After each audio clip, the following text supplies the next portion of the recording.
Hi guys, welcome back to Mallu drama lover. നമ്മൾ ഇന്ന് ഈ ഡ്രാമയുടെ നെക്സ്റ്റ് പാർട്ടാണ് കാണാൻ പോകുന്നത്. ഫസ്റ്റ് പാർട്ട് കാണാത്തവര് പോയി കണ്ടതിന് ശേഷം തുടർച്ചയായിട്ട് കാണാൻ ശ്രമിക്കാം. അതുകൂടാതെ നമ്മുടെ ചാനൽ ഇതുവരെ സബ്സ്ക്രൈബ് ചെയ്യാത്തവരാണെങ്കിൽ സബ്സ്ക്രൈബ് ചെയ്യുക. അടുത്തുള്ള കുഞ്ഞു ബെല്ലൈക്കൺ കൂടി എനേബിൾ ചെയ്ത് വെക്കാം. ഇപ്പോൾ നമുക്ക് വീഡിയോയിലേക്ക് പോകാം. ഇപ്പോൾ അവിടെ നിന്ന് കട്ട് ചെയ്ത് നെക്സ്റ്റ് ഡേ ഷൂട്ടിങ്ങിന് വന്നിരിക്കുവാണ്. ഷീരോ ഇറങ്ങിയതും ഫാൻസ് എല്ലാവരും കൂടി അവനെ ചുറ്റി വളയ്ക്കാനായിട്ട് തുടങ്ങുന്നുണ്ട്. അങ്ങനെ അവന്റെ ക്രേസി ഫാൻസിന്റെ അടുത്ത് നിന്ന് എങ്ങനെയോ രക്ഷപ്പെടുത്തി ഹീറോയും ഹീറോയിനുമായിട്ട് അകത്തേക്ക് വരുമ്പോ ഇപ്പോ അവിടെ ജോലി ചെയ്യുന്ന ഒരാൾ വന്നിട്ട്, നിങ്ങളും എന്റെ സാറും ടെറിക്കോ മീറ്റിംഗ് ഉള്ളതല്ലേ, അപ്പോ എല്ലാം ഓക്കെ അല്ലേ എന്ന് ചോദിച്ചിട്ട് കൺഫേം ചെയ്തിട്ട് പോയതും ഇത് കണ്ട് നമ്മുടെ ഹീറോയിൻ ടെറിക്കോയോ അങ്ങനെ പറഞ്ഞാ എന്താന്ന് ചോദിക്കും. ഓ അതോ, അതിന്റെ മീനിങ് എന്താന്ന് വെച്ചാൽ ടേപ്പ് റെക്കോർഡിംഗ് എന്നാണ്. ഇവിടെ നടക്കുന്നതെല്ലാം നിന്നോട് റെക്കോർഡ് ചെയ്യാൻ പറഞ്ഞിട്ടാ പോയതെന്ന് പറയും. ഓ അങ്ങനെയാണല്ലേ എന്ന് ചോദിച്ചിട്ട് അവളും തലയാട്ടിക്കൊണ്ട് കേട്ട് നിൽക്കുന്നുണ്ട്.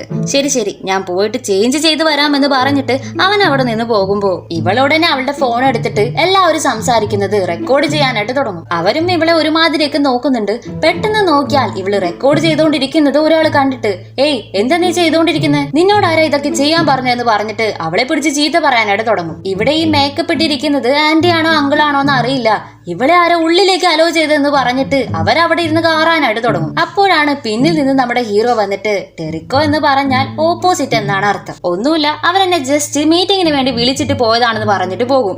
ഇവൻ പിന്നെയും ഇവളെ ട്രിക്ക് ചെയ്ത് പറ്റിച്ചോണ്ടിരിക്കുന്നോണ്ട് എന്നെ കൊണ്ട് ദിവസം ഇങ്ങനെ നാണം കെടാനൊന്നും പറ്റില്ല, ഇപ്പോഴേ ഞാൻ ഈ ജോലി വിട്ട് പോകുവാണെന്ന് പറഞ്ഞിട്ട് അവിടെ കിടന്ന് കാറാനായിട്ട് തുടങ്ങുവാണ്. ഇപ്പോ കട്ട് ചെയ്താല് അവൾ ഓഫീസിലാണുള്ളത്. അവിടെ നമ്മുടെ അസഹീനെ നിൽക്കുന്നുണ്ട്. അവര് നമ്മുടെ ഹീറോയിനെ കണ്ടിട്ട്, അല്ല നീ ഒരു ടീച്ചറായിട്ട് വർക്ക് ചെയ്തുകൊണ്ടിരിക്കുവായിരുന്നു എന്നല്ലേ പറഞ്ഞത്, ഇവളാണെങ്കിൽ ഓൾറെഡി ആകെ ടെൻഷനിൽ ഇരിക്കുവാണല്ലോ. ഇപ്പോ ഇവരും ഇങ്ങനെയൊക്കെ ചോദിക്കുന്നത് കേട്ടിട്ട്, അതേ ഓൾഡ് മാൻ, നിങ്ങൾക്ക് ഇനി വേറെ എന്തെങ്കിലും അറിയണോ എന്ന് ചോദിക്കും. ഇവൾ അയാളെ ഓൾഡ് മാൻ എന്ന് വിളിക്കുന്നത് കേട്ടിട്ട്, ആരോടാ നീ പറയുന്നേ, എന്നോടാണോ, എന്നെ കണ്ടാൽ നിനക്ക് അങ്ങനെയൊക്കെയാണോ തോന്നുന്നതെന്ന് ചോദിച്ചിട്ട് ആകെ ശോകത്തിൽ അവിടെ നിന്ന് നടന്നു പോകുന്നുണ്ട്. ഇപ്പോ ഇതൊക്കെ കേട്ടുകൊണ്ട് നിന്ന ആ ലേഡി ഉണ്ടല്ലോ, അവരുടെ കൂടെ വർക്ക് ചെയ്യുന്ന ആ ലേഡി, അവരുടെ പേര് ഹെറ എന്നാണ്. അവരെ നമുക്ക് ഹെറ ആന്റി എന്ന് വിളിക്കാം. ഇപ്പോ ഹെറ ആന്റി വന്നിട്ട്, നിനക്കറിയാവോ, അസഹീന 5 വർഷം മുമ്പ് ഒരു വലിയ സ്റ്റാർ ആയിരുന്നു. പിന്നീട് ഏതൊരു പെണ്ണുമായിട്ട് ചേർന്ന് എന്തോ കള്ളത്തരങ്ങളൊക്കെ ചെയ്തു പിടിക്കപ്പെട്ടു. പിന്നീട് അവന്റെ കമ്പനിയാണ് അവൻ വാങ്ങിയ കടമെല്ലാം അടച്ചത്. ഇപ്പോ ആ കടം തീർക്കാൻ വേണ്ടിയാണ് ഇവൻ ഇങ്ങനെ ഇവിടെ ജോലിയൊക്കെ ചെയ്തുകൊണ്ടിരിക്കുന്നതെന്ന് പറയുവാണ്. ഇത് കേട്ടത് നമ്മുടെ ഹീറോയിന് അയ്യോട എന്നൊക്കെ ആവുന്നുണ്ട്. ഇപ്പോ അവിടെ നിന്ന് കട്ട് ചെയ്താൽ നെക്സ്റ്റ് ഡേ ഹീറോയെ പിക്കപ്പ് ചെയ്യാൻ വരുമ്പോ പിന്നെയും ഒരു പെണ്ണിറങ്ങി ഓടുന്നുണ്ട്. അതിന് പിന്നാലെ ഇവനും വന്ന് ഇളിച്ചോണ്ട് നിന്നിട്ട്, ശരി ഞാൻ വേഗം പോയി ഡ്രസ്സ് ചെയ്തിട്ട് വരാമെന്ന് പറഞ്ഞിട്ട് പോകും. ഇപ്പോ അവൾ അവനോട് ചോദിക്കും, അല്ല നിങ്ങൾ ഇങ്ങനെയൊക്കെ ചെയ്യുന്നുണ്ടല്ലോ, ഇതൊക്കെ ആരെങ്കിലും അറിഞ്ഞ് വലിയ ന്യൂസ് ആക്കിയാൽ എന്ത് ചെയ്യും, നിങ്ങളുടെ കരിയർ തന്നെ സ്പോയിൽ ആയില്ലേ എന്ന് ചോദിക്കും. ഇത് കേട്ടതും ഹീറോ, ആഹാ നീ മാനേജറെ പോലെയൊക്കെ പറയാൻ പഠിച്ചല്ലോ എന്ന് പറഞ്ഞ് അവളെ കളിയാക്കിയതും, അങ്ങനെയല്ല, നിങ്ങൾ ഇങ്ങനെ ഡെയിലി ഓരോരോ പെണ്ണിന്റെ കൂടി ഇരിക്കുന്നതിന് പകരം നിങ്ങൾക്കുള്ള ഒരു പാർട്ട്ണറിനെ നിങ്ങൾക്ക് തേടിക്കൂടെ, അങ്ങനെയാണെങ്കിൽ ആവശ്യമില്ലാതെ നേരത്തെ ഓരോരുത്തന്മാര് വന്ന് അടിക്കുന്ന പോലെ പിന്നീട് അങ്ങനത്തുള്ള പ്രശ്നങ്ങളൊന്നും വരില്ലല്ലോ എന്ന് പറയും. ഓ അതേലേ, അത് നല്ല ഐഡിയ ആണ്. എന്നാ സീചാൻ നീ എന്റെ പാർട്ട്ണർ ആയിരിക്കാമോ എന്ന് ചോദിച്ചതും ഇവള് ഷോക്കായി. എന്താ പറഞ്ഞെന്ന് പറഞ്ഞ് തിരിയുമ്പോഴേക്കും ഇവനാണെങ്കിൽ ക്ലോസ് ആയിട്ട് വന്ന് നിൽക്കുവാണ്. ഇവള് പെട്ടെന്ന് പേടിച്ചു പോകുന്നുണ്ട്. ഇല്ല ഞാൻ വെറുതെ പറഞ്ഞതാ, മര്യാദക്ക് റോഡ് നോക്കി വണ്ടി ഓടിക്കണമെന്ന് പറഞ്ഞിട്ട് അവൻ തിരികെ അവന്റെ സീറ്റിലേക്ക് ഇരിക്കുവാണ്. അടുത്തത് നമ്മുടെ ഹീറോയ്ക്ക് ഒരു ഇന്റർവ്യൂ നടന്നുകൊണ്ടിരിക്കുവാണ്. അതിലെ ഇന്റർവ്യൂ എടുക്കുന്ന ചേച്ചി, ശരി നിങ്ങള് ലവിനെ കുറിച്ച് എന്താണ് വിചാരിക്കുന്നതെന്ന് ചോദിക്കും. ലവ് എന്നത് ജീവിതത്തിൽ ഒരേ ഒരു പെണ്ണിന് മാത്രം കൊടുക്കാനുള്ളതാണ്. നമ്മുടെ മുഴുവൻ ലവും അവൾക്ക് തന്നെ കൊടുക്കണം, അവൾക്ക് മാത്രം എന്നൊക്കെ പറഞ്ഞിട്ട് ഡയലോഗായിട്ട് തള്ളി മറിച്ചുകൊണ്ടിരിക്കുവാണ് സാറ്. ഇത് കേട്ട് ഇന്റർവ്യൂ എടുക്കുന്ന ചേച്ചി ഇംപ്രസ് ആയി. സാർ നിങ്ങൾ നന്നായിട്ട് സംസാരിക്കുന്നുണ്ട്, നിങ്ങൾ ഒരുപാട് സ്വീറ്റ് ആണ്, നിങ്ങൾക്ക് കിട്ടുന്ന പെണ്ണ് ഒരുപാട് ഭാഗ്യം ചെന്നാന്നൊക്കെ പറഞ്ഞിട്ട് സന്തോഷത്തിൽ അവനെ പൊക്കിയടിച്ചോണ്ടിരിക്കുവാണ്. ഇവിടെ ഹീറോയിനും ഇതെല്ലാം കേട്ട് നിന്നിട്ട് പച്ചയ്ക്ക് കള്ളം പറയാൻ ഇയാൾക്ക് നാണമില്ല എന്ന പോലെ നോക്കി നിൽക്കുവാണ്. ഇപ്പോ കട്ട് ചെയ്താൽ നൈറ്റ് പിന്നെയും അവളുടെ ഫ്രണ്ടുമായിട്ട് ബാറിൽ കുടിച്ചുകൊണ്ടിരിക്കുവാണ് അവള്. നീ വിഷമിക്കണ്ടടി, ഇതേപോലെ ഒരു സ്ഥലത്ത് വേക്കൻസി ഉണ്ട്, നീ പോയി ഒന്ന് ഇന്റർവ്യൂ അറ്റൻഡ് ചെയ്ത് നോക്ക്, കിട്ടിയാ നിനക്ക് അതൊരു ഉപകാരമായില്ലേ എന്ന് പറഞ്ഞതും, നീ ആടി എന്റെ യഥാർത്ഥ ഫ്രണ്ട്, ഒരുപാട് താങ്ക്സ് അടി എന്ന് പറഞ്ഞിട്ടേ എനിക്ക് തങ്ങാൻ വേണ്ടിയിട്ട് ഞാനൊരു പ്ലേസ് കണ്ടെത്തി കഴിഞ്ഞു, ഇന്റർനെറ്റിൽ കണ്ടതാ, ഇത് കുറച്ച് പ്രൈസും ചീപ്പായിട്ട് തോന്നി, കാണാനും സൂപ്പർ, അതുകൊണ്ട് ഫസ്റ്റ് റെന്റ് വരെ പേ ചെയ്ത് കഴിഞ്ഞെന്ന് പറഞ്ഞിട്ട് എത്രയും പെട്ടെന്ന് ഞാൻ അവിടേക്ക് താമസം മാറും എന്ന് പറഞ്ഞ് അവള് വളരെ സന്തോഷത്തിൽ സംസാരിച്ചുകൊണ്ടിരിക്കുവാണ്. അടുത്ത ദിവസം ഹീറോയിൻ ഹെറ ആന്റിയുടെ കൂടെ ഒരു പ്ലേസിലേക്ക് വന്നിരിക്കുവാണ്. നമ്മുടെ ഹീറോ ഷീരോ ഒരു വലിയ സൂപ്പർ സ്റ്റാർ ഒന്നുമല്ല, വളർന്നു വരുന്ന ഒരു റുക്കി ആക്ടർ ആണ്. അതുകൊണ്ട് അവസരങ്ങൾ തേടി കൊടുക്കണം, അത് ഏർപ്പെടുത്തി കൊടുക്കുന്നത് ഇവരുടെ ജോലിയാണ്.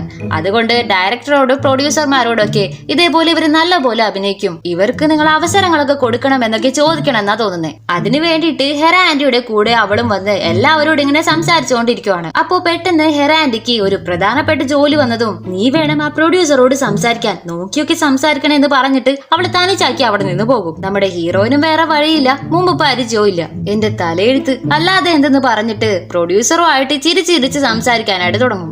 ഇതേപോലെ ഇവർക്ക് അവസരങ്ങളൊക്കെ കൊടുക്കണം, ഇവര് ഒരു നല്ല ആക്ടർ ആണെന്നൊക്കെ പറഞ്ഞിട്ട് തള്ളി മറിച്ചുകൊണ്ടിരിക്കുവാണ്. പക്ഷെ അവര് മൈൻഡ് പോലും ചെയ്യുന്നില്ല. ശരി ശരി വെച്ചിട്ട് പോയെന്ന് പറഞ്ഞിട്ട് അവളെ ഇഗ്നോർ ചെയ്ത് വിടും. ഇപ്പോ വേറൊരാള് വന്നിട്ട് സംസാരിച്ചതും അയാള് ചിരിച്ചു കളിച്ച് ജോളിയായിട്ട് സംസാരിക്കാനായിട്ട് തുടങ്ങുവാണ്. ഓ, അപ്പോ നമ്മളോട് മാത്രമാണല്ലേ ഇങ്ങനെയെന്ന് പറഞ്ഞിട്ട് അവള് പിന്നെയും അടുത്ത് ചെന്നിട്ട് ഇതേപോലെ ഇവര് നല്ല പോലെ ആക്ട് ചെയ്യും, ഹാൻസം ആണ്, കഴിവുള്ള പയ്യനാണെന്നൊക്കെ പറഞ്ഞിട്ട് എക്സ്ട്രാ ഫിറ്റിംഗ്സ് ഒക്കെ ചേർത്ത് പറഞ്ഞുകൊണ്ടിരിക്കുവാണ്. ഡയറക്ടറും ഇവള് വിടുന്ന ലക്ഷണമില്ലല്ലോ എന്ന് പറഞ്ഞിട്ട് ഒരു ഷീറ്റ് എടുത്ത് നീട്ടിയിട്ട് ഇത് ഫില്ലപ്പ് ചെയ്തിട്ട് വരാനായിട്ട് പറയും. ഇത് കണ്ടതും അവള് ഹാപ്പി ആയിട്ട് സാരില്ലല്ലോ, ഞാൻ കാരണം അവർക്ക് ഒരു വലിയ അവസരം കിട്ടാൻ പോകുവാണെന്ന് പറഞ്ഞിട്ട് സന്തോഷത്തിൽ ഓഫീസിൽ കൊണ്ടുപോയി കൊടുത്താൽ അതിങ്ങനെ സൈഡ് റോളിലൊക്കെ അഭിനയിക്കുന്നവരില്ലേ, അവർക്ക് വേണ്ടിയുള്ള ഫോമാണ് കൊടുത്തുവിട്ടിരിക്കുന്നത്. എത്ര ധൈര്യം ഉണ്ടെങ്കിൽ അവൻ ഇത് നിന്റെ കയ്യിൽ കൊടുത്തുവിടും, നിനക്ക് മുമ്പ് പരിചയമൊന്നുമില്ലല്ലോ, അതുകൊണ്ടാണ് നിന്റെ കയ്യിൽ ഇത് തന്നു വിട്ടതെന്ന് പറയും. ഇത് നോക്കുമ്പോളെ ഞാൻ ഷീറോയെ ഒരു വലിയ ആക്ടർ ആക്കണം എന്നാ വിചാരിക്കുന്നത്, ഇതേപോലെ സൈഡ് റോളിലൊന്നും അഭിനയിക്കാൻ ഞാൻ അവനെ കൊണ്ട് സമ്മതിക്കില്ല, ഇനിയെങ്കിലും കുറിച്ച് ശ്രദ്ധിക്കെന്ന് പറഞ്ഞിട്ട് ആ ഫോമും വേസ്റ്റ് ബാസ്ക്കറ്റിലേക്ക് ഇട്ടിട്ട് അവരവിടെ നിന്ന് പോകുവാണ്. നമ്മുടെ ഹീറോയിനും സോറി സോറി, ഇനി മുതൽ ഇങ്ങനെ ഒന്നും നടക്കില്ല, ഞാൻ ശ്രദ്ധിച്ചോളാം എന്ന് പറഞ്ഞുകൊണ്ട് നിൽക്കുന്നുണ്ട്. ഇപ്പോ ഇവിടെ നടന്നതെല്ലാം കേൾക്കുന്ന നമ്മുടെ ഹീറോയും ആ ഫോം എടുത്ത് അവന്റെ കയ്യിലേക്ക് വെക്കുവാണ്.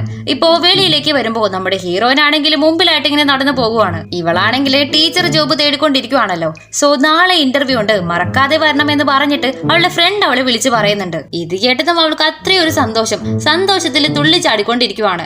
ഇത് നമ്മുടെ ഹീറോയും കാണുന്നുണ്ട്. ഇപ്പോ അടുത്ത ദിവസം റെസ്യൂം എല്ലാം എടുത്തിട്ട് ഇന്റർവ്യൂ അറ്റൻഡ് ചെയ്യാൻ അവിടേക്കാണ് പോയിക്കൊണ്ടിരിക്കുന്നത്. പെട്ടെന്ന് ഹീറോയുടെ അടുത്ത് നിന്ന് കോള് വരുന്നുണ്ട്. ഇന്ന് ഞാൻ ലീവ് പറഞ്ഞതാണല്ലോ, പിന്നെ എന്തിനാ ഇവൻ വിളിക്കുന്നതെന്ന് പറഞ്ഞിട്ട് അറ്റൻഡ് ചെയ്താൽ സീച്ചാൻ ഞാൻ ഓഡീഷന് പോകാമെന്ന് തീരുമാനിച്ചു, നീ ഇന്നലെ കൊണ്ടുവന്ന് കൊടുത്തില്ലേ ആ ഓഡീഷന്, ഇപ്പൊ ഞാൻ അവിടെയാണ് ഉള്ളതെന്ന് പറഞ്ഞതും അല്ല പക്ഷേ മാനേജർ അത് വേണ്ട എന്നല്ലേ പറഞ്ഞത്, ഇല്ല ഞാൻ പോകാമെന്ന് തീരുമാനിച്ചു, ഇത് എന്റെ മാത്രം തീരുമാനമാണെന്ന് പറയും. ശരി ശരി നിങ്ങൾ പോയിട്ട് വാ എന്ന് പറഞ്ഞിട്ട് അവള് കോള് കട്ട് ചെയ്യാനായിട്ട് നോക്കുമ്പോ ഇവിടെ എല്ലാവരും അവരുടെ മാനേജറുമായിട്ടാ വന്നിരിക്കുന്നത്. എന്റെ മാനേജർ മാത്രം എന്റെ കൂടെയില്ല, നീ വന്നില്ലെങ്കിൽ എന്റെ കരിയർ എന്താകും, എന്റെ സൂപ്പർ സ്റ്റാർ ആവാനുള്ള ആഗ്രഹം അവിടെ തീരൂ എന്ന് പറഞ്ഞിട്ട് അവൻ കോള് കട്ട് ചെയ്ത് വിടും. ഇതൊക്കെ കേട്ട് കഴിയുമ്പോ അവൾക്കും അവൻ എന്തെങ്കിലും കാട്ടട്ടെ എന്നൊക്കെയാണ് ചിന്തിക്കുന്നത്. പക്ഷെ അവളെ കൊണ്ട് പറ്റുന്നേ ഇല്ല. ആ ഇന്റർവ്യൂ അവിടെ കളഞ്ഞിട്ട് ഓടി ഓടി ഇവനെ കാണാനായിട്ടാണ് വന്നുകൊണ്ടിരിക്കുന്നത്. അവള് വരുമെന്ന് ഇവന് അറിയാവുന്നത് പോലെ ഉണ്ട്, ചിരിച്ചുകൊണ്ട് കൂളായിട്ട് അവിടെ ഇരിക്കുന്നുണ്ട്. ഇപ്പോ നമ്മുടെ ഹീറോയിനും ഓടി പിടിച്ച് അവനുള്ളിടത്തേക്ക് വന്നാൽ ഇവൻ പറഞ്ഞ പോലെ വേറെ മാനേജേഴ്സ് ഒന്നുമില്ല, ഇവൾ ഒരുത്തി മാത്രമേ ഉള്ളൂ. പിന്നെയും അവളെ പറ്റിച്ചു. ഇപ്പോ ഇതൊക്കെ കാണുമ്പോ അവൾക്ക് നല്ല ടെൻഷൻ ആകുന്നുണ്ട്. എന്നാലും എന്തെങ്കിലൊക്കെ ആവട്ടെ എന്ന് പറഞ്ഞിട്ട് ഇപ്പൊ ഓഡീഷന് റെഡി ആയിക്കൊണ്ടിരിക്കുവാണ് അവള്. അടുത്തത് നമ്മുടെ ഹീറോയുടെ ചാൻസ് ആണ്. അവനെ ആണെങ്കിൽ അവിടെയുള്ള പ്രൊഡ്യൂസേഴ്സും ഡയറക്ടേഴ്സും ഒന്നും വലിയ മൈൻഡ് ഒന്നും കൊടുക്കുന്നില്ല. പക്ഷെ അവൻ ആക്ട് ചെയ്യാൻ തുടങ്ങിയതും എല്ലാവരും ഞെട്ടുന്നുണ്ട്. എല്ലാവരും കണ്ണും തള്ളി ആശ്ചര്യത്തിൽ ഇങ്ങനെ നോക്കി നിൽക്കുവാണ്. അത്രയ്ക്ക് സൂപ്പർ ആയിട്ട് ഇമോഷണൽ ആയിട്ടാണ് ആ സീൻ അവൻ അഭിനയിച്ചുകൊണ്ടിരിക്കുന്നത്. ഇപ്പോ ആക്ടിംഗ് ഒക്കെ കഴിഞ്ഞു വന്നിരുന്നതും ഹീറോയിന് അവന് ടിഷ്യൂ പേപ്പർ ഒക്കെ എടുത്ത് കൊടുത്തോണ്ടിരിക്കുവാണ്. അപ്പൊ അവിടെ നിന്ന് കട്ട് ചെയ്താൽ ഓഫീസിലേക്ക് വന്നതും നമ്മുടെ ഹെറ ആന്റി സന്തോഷത്തിൽ ഒരു നോട്ടീസ് അവർക്ക് കൊടുക്കുന്നുണ്ട്. നോക്കിയാൽ ഇവനൊരു ഓഡിഷന് പോയില്ലേ, ആ സൈഡ് റോളിൽ ആക്ട് ചെയ്തിട്ട് ഒരു മെയിൻ റോളിന് ഇവന് സെലക്ഷൻ കിട്ടിയിരിക്കുവാണ്. ഇതെല്ലാം നീ കാരണമാണ് നടന്നതെന്ന് പറഞ്ഞിട്ട് നമ്മുടെ ഹീറോയിനെ എല്ലാവരും അപ്രീഷിയേറ്റ് ചെയ്യുന്നുണ്ട്. ഇല്ലില്ല, ഇവര് സൂപ്പർ ആയിട്ട് ആക്ട് ചെയ്തോണ്ടാണ് ഇവർക്ക് സെലക്ഷൻ കിട്ടിയതെന്ന് അവളും പറയും. ഒരു മാനേജറായി നീ നല്ല ജോലിയാണ് ചെയ്തിരിക്കുന്നത്, നീയേ ഈ വർക്ക് ഇങ്ങനെ കണ്ടിന്യൂ ചെയ്താൽ എന്താന്ന് ചോദിക്കുമ്പോ അവളൊന്നും മിണ്ടാതെ നോക്കി നിൽക്കുവാണ്. സാലറിയും കൂട്ടി തരാമെന്ന് പറഞ്ഞതും ഇത്രേ ഉള്ളൂ, അവൾക്ക് 100 സമ്മതം, ശരി ശരി എന്ന് പറഞ്ഞിട്ട് തലയാട്ടിക്കൊണ്ട് നിൽക്കുന്നുണ്ട്. ആ സന്തോഷത്തില് ഇപ്പോ വീട്ടിലേക്ക് വന്നിട്ട് അവളൊരു അപ്പാർട്ട്മെന്റ് കണ്ടുവച്ചിട്ടുണ്ടെന്ന് പറഞ്ഞില്ലേ, അവിടേക്ക് പോകാൻ വേണ്ടി മൊത്ത തിങ്സും അവള് പാക്ക് ചെയ്ത് വണ്ടിയിൽ കയറ്റി പോകാൻ വേണ്ടി റെഡി ആയിട്ട് നിൽക്കുമ്പോ അവൾക്ക് ആ സമയത്ത് ഒരു കോള് വരുന്നുണ്ട്. എടുത്ത് സംസാരിക്കുമ്പോഴാണ് അറിയുന്നത് ഇവള് ഓൺലൈൻ കണ്ടിട്ടാണല്ലോ പേ ചെയ്തിരിക്കുന്നത്. നോക്കിയാൽ അത് തട്ടിപ്പുകാരാണ്, അങ്ങനെ ഒരു പ്ലേസേ ഇല്ല. ഇവളുടെ കയ്യിൽ നിന്ന് കാശ് അടിച്ചുകൊണ്ട് അവര് പോയി. തീർന്ന് എന്താ ചെയ്യേണ്ടതെന്ന് അറിയാതെ ഇപ്പൊ അങ്ങനെ അവള് ചുറ്റി നടക്കുവാണ്. നേരെ വഴിയില്ലാതെ ഹീറോയുടെ അടുത്തേക്ക് വരുമ്പോ എന്തു പറ്റി, കാറിന് എന്തു പറ്റി എന്ന് ചോദിക്കും. ഞാൻ വീട് ഷിഫ്റ്റ് ചെയ്യാൻ വേണ്ടിയിരുന്നതാ, പക്ഷെ ഓൺലൈനിൽ ഒരു ഫ്രോഡിന്റെ കയ്യില് കാശ് കൊടുത്തിട്ട് പറ്റിക്കപ്പെട്ടു എന്ന് പറയും. ഇത് കേട്ട് ആശ്വസിപ്പിക്കുന്നതിന് പകരം എന്ത് പറ്റിച്ചിട്ട് പോയി എന്ന് ചോദിച്ചിട്ട് അവൻ ഇരുന്ന് ചിരിക്കാനായിട്ട് തുടങ്ങി.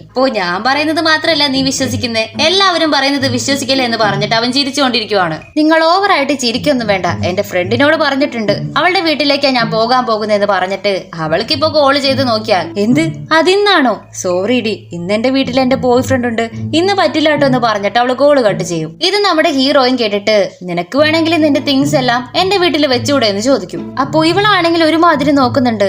അതെ, ഇന്ന് നീ ഫുള്ളും ഈ ട്രക്കുമായിട്ട് എന്നെ പിക്കപ്പ് ആൻഡ് ഡ്രോപ്പ് ചെയ്തോണ്ടിരുന്ന എനിക്കല്ല അതിന്റെ നാണക്കേട്, അതുകൊണ്ട് പറഞ്ഞതാണെന്ന് പറയും. അപ്പോ ഇവൾക്കും അത് ഓക്കെ ആണെന്ന് തോന്നുന്നുണ്ട്. എന്നാ നിങ്ങള് എന്റെ തിങ്സ് മാത്രം വെച്ചാ മതി എന്ന് പറയുമ്പോ എന്ത് തിങ്സ് മാത്രോ? അപ്പോ നിനക്ക് തങ്ങാൻ വേറെ ഇടം ഉണ്ടോ എന്ന് ചോദിക്കുമ്പോ ഇല്ല എന്ന് അവള് സൈലന്റ് ആയിട്ട് പതിയെ പറയുവാണ്. എനിക്കറിയാം നിനക്കൊരു ബോയ് ഫ്രണ്ട് പോലും ഇല്ലെന്ന് പറഞ്ഞിട്ട് അവൻ ചിരിച്ചിട്ട് നേരെ വണ്ടിയിലേക്ക് കയറിയിരിക്കും. ഇതെല്ലാം നിങ്ങൾക്ക് എങ്ങനെ അറിയാമെന്ന് ചോദിച്ചിട്ട് അവളും പിന്നാലെ കയറി ചെന്നിരിക്കുന്നുണ്ട്. ഇപ്പോ അവൻ അവളുടെ കയ്യിലേക്ക് പതിയെ പിടിച്ചിട്ട് ടീച്ചാൻ എന്തുകൊണ്ട് എന്റെ കൂടെ എന്റെ വീട്ടിൽ നീ തങ്ങിക്കൂടെ എന്ന് ചോദിക്കും. ഹീറോയിനാണെങ്കിൽ ഇത് കേട്ട് ഷോക്കായിട്ട് ഇങ്ങനെ അവനെ നോക്കിക്കൊണ്ടേ ഇരിക്കുന്നുണ്ട്. ഇതോടെ ഈ പാർട്ട് ഇവിടെ കഴിഞ്ഞിരിക്കുവാണ്. അടുത്ത പാർട്ടുമായിട്ട് നമുക്ക് വേഗം കാണാം. അതുവരയ്ക്കും എല്ലാവർക്കും ബൈ.